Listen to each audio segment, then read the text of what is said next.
Assalamualaikum warahmatullahi wabarakatuh. Selamat datang kembali di channel Yuk Belajar Bersama. Baik teman-teman semuanya, kali ini kita akan coba membuat video untuk mengisi bukti potong sekaligus SPT tahunan. Nah, kasusnya adalah orang ini dia bekerja, tetapi bekerjanya bukan di bulan Januari atau di awal tahun. Jadi dia bekerja di sini dikatakan, kita lihat di bulan Maret. Nah, kita baca dulu soalnya.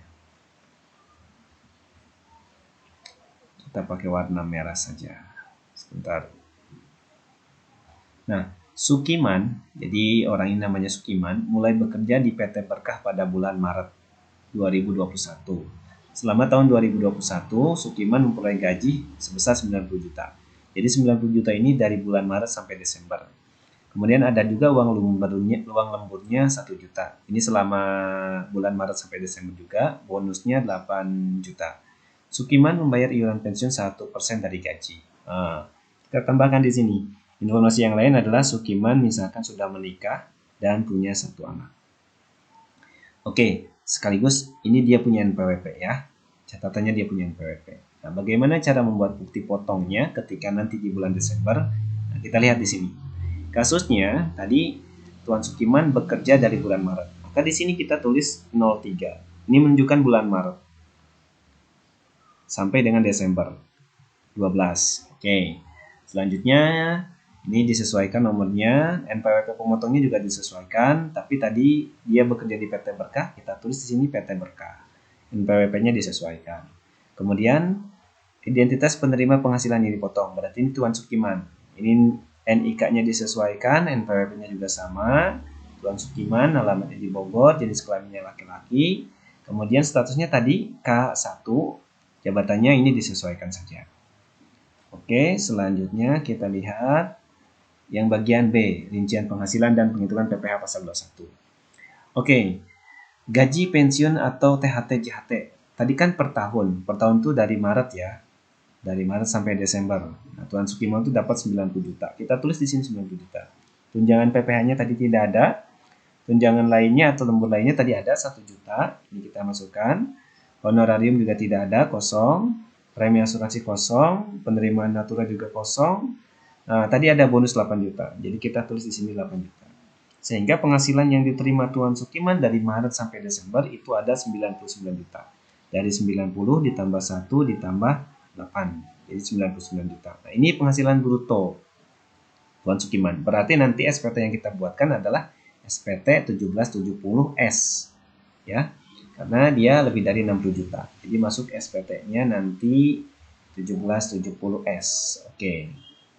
Nah, selanjutnya kita lihat pengurangannya. Jadi ini dianggap Tuan Sukiman sebagai karyawan tetap. Ini 5% berarti ya, dikalikan dengan penghasilan bruto, yaitu 99 juta. Angkanya ada di 4.950. Tapi kalau misalkan 5% dari penghasilan bruto, itu misalkan kita ambil contoh ada 200 juta penghasilan brutonya. Maka nanti kan ini jawabannya 10 juta. Maka angka yang kita tulis itu adalah maksimalnya, yaitu 6 juta. Karena untuk biaya jabatan maksimal itu 6 juta. Jadi di sini kita bukan ditulis 10 juta, tapi 6 juta. Kalau memang penghasilannya sangat besar. Nah, berhubung di sini 5% dikalikan penghasilan brutonya 99 juta, maka yang kita tulis adalah 4950. Karena jawaban dari 5% dikalikan 99 juta adalah 4.950. Artinya di bawah 6 juta. Jadi kita tulis langsung. Kemudian di sini iuran pensiunnya 1%. Tadi kan 1% dari gaji ya, bukan gaji bruto, tapi dari gaji yang atas ini. Nah, berarti dikalikan 90 juta. Nah, kita tulis di sini jawabannya 900.000. Sehingga jumlah pengurangnya adalah 5850. Dari total 4950 ditambah 900. Selanjutnya, kita cari penghasilan netonya. Neto itu yang nomor 8 dikurangi nomor 11. Jadi 99 dikurangi 5850. Jawabannya adalah 93150. Nah, ini penghasilan neto yang akan dijadikan dasar untuk mendapatkan PKP. Nah, sebelum mendapatkan PKP, kita isi dulu kolom-kolomnya. Baris-barisnya, penghasilan neto pajak sebelumnya tidak ada, kita lewat. Jumlah penghasilan neto setahun, disetahunkan berarti yang ini 93150. Nah, PTKP-nya tadi, PTKP yang pertama itu 54 juta untuk Tuan Sukiman sendiri. Kemudian tadi dia punya istri ditambah 4,5. Kemudian dia punya anak 1 ditambah 4,5. Jadi PTKP-nya ada di angka 63 juta. Oke, penghasilan kena pajak setahunnya berarti angka 93150 dikurangi ini 63 juta. Nah, jadi 30 juta 150 berarti dia kena lapis 5% saja. Nah, 5% kita kalikan dengan 30 juta 150. Maka pajak penghasil PPh per tahunnya adalah ini dia. 1507500. Ini per tahun. Kalau mau tahu per bulannya, bulan Maretnya berapa rupiah, bulan Aprilnya berapa rupiah, ya tinggal dibagi saja berarti. Maret sampai Desember itu berapa bulan, kemudian angka 1507 dibagi 500 dibagi dengan Maret sampai Desember. Berarti 10 bulan ya. Berarti kalau ditanya per bulannya ini PPh-nya 15075. Nah, 50 berarti ya, sekitar 150-an lah. Kemudian ini PPh sebelumnya tidak ada, kita lewati. PPh terutangnya berarti angka yang tadi. Kemudian PPh pasal 21 yang telah dipotong dan lunas juga angka yang tadi. Oke. Selanjutnya di sini identitas pemotong. Nah, pemotongnya adalah Tuan Zaid, NPWP-nya disesuaikan. Tanggal dan tanda tangan 31 bulan ini 12 ya harusnya. 2021. Oke, tanda tangan Tuan Zaid. Oh, Zaid pakai Z saja. Oke, selanjutnya kita buat SPT-nya. SPT tahunan untuk Tuan Sukiman. Nah, ini formulirnya 1770S. Tahunnya tahun 2021. NPWP ini Tuan Sukiman namanya, kemudian ini dilewati. Nah, yang perlu kita perhatikan adalah yang ini.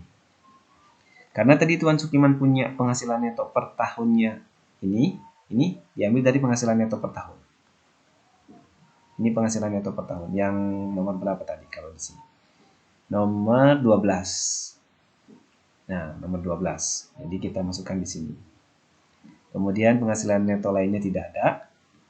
Penghasilan neto luar negeri juga tidak ada. Jumlah penghasilan neto berarti ini 93150. Zakatnya tidak ada tadi. Kemudian jumlah penghasilan neto setelah dikurangi zakat masih 93150. Penghasilan tidak kena pajak, PTKP-nya tadi K1 ya. Nah, ini kita harus tulis 1 nih. Karena punya anak 1 tadi. Penghasilan kena pajaknya berarti 93150 dikurangi dengan ini. Ini hasilnya 3150. Ini bisa menyesuaikan dengan bukti potong. Kemudian besarnya PKP-nya 1507. Besarnya pajak ya, besarnya PPh ini 5% yang tadi dikalikan 3150. Nah, ini 1.507.500 rupiah. Berarti PPh-nya ini masih sama. Kemudian PPh yang dipotong masih sama 1.507.500. Nah, sisanya karena tidak ada PPh yang ditanggung, tidak ada PPh yang harus dibayar sendiri, tidak ada. Kemudian PPh pasal 25 juga tidak ada. Kurang bayar lebih bayar juga ada. Angsuran juga tidak ada. Jadi lewati saja. Nah, ini Tuan Sukiman, NPWP-nya. Kemudian kita masukkan di sini tanda tangannya Tuan Sukiman. Oke, selanjutnya di sini untuk 1770S. Satu ini formulir lampirannya. Nah, lampirannya adalah karena tidak ada penghasilan neto dalam negeri lainnya, jadi kita lewati. Yang bersifat final tidak ada, kita lewati. Ini kita kosongkan, tapi yang perlu diingat adalah yang ini. Di lampiran pertama tuh yang perlu diingat ini dia. Daftar pemotong PPh oleh pihak lain dan PPh yang dihukum pemerintah. Nah, tadi kan nama pemotongnya PT Berkah. Nah, ini kita tulis nih. Nah, 31 bulan 1. Kemudian PPh pasal 21 1507500. Nah, ini besar PPh terutang tadi yang tadi kita hitung. Nah, ini untuk lampiran pertama. Kemudian lampiran keduanya kita lihat ini deposito macam-macam yang tidak ada. Tapi yang perlu diingat lampiran kedua itu tidak ada ya. Nah, tadi kan informasinya tidak ada harta. hartanya kita tidak ada. Nah, kalau misalkan punya motor, nah bisa dimasukkan sini. Ini kewajiban pada akhir tahun motornya kredit. Nah, ini bisa dimasukkan di sini nanti. Kemudian susunan anggota keluarganya juga bisa. Tadi ada istrinya sama anaknya. Ini bisa dimasukkan di sini. Oke teman-teman, itu mungkin untuk pengisian SPT tahunan orang pribadi ketika dia masuk di pertengahan tahun, jadi bukan bulan Januari. Dan ini pun termasuk bukti potongnya. Ini dia. Baik teman-teman, terima kasih atas perhatiannya. Sampai berjumpa kembali di video selanjutnya. Assalamualaikum warahmatullahi wabarakatuh.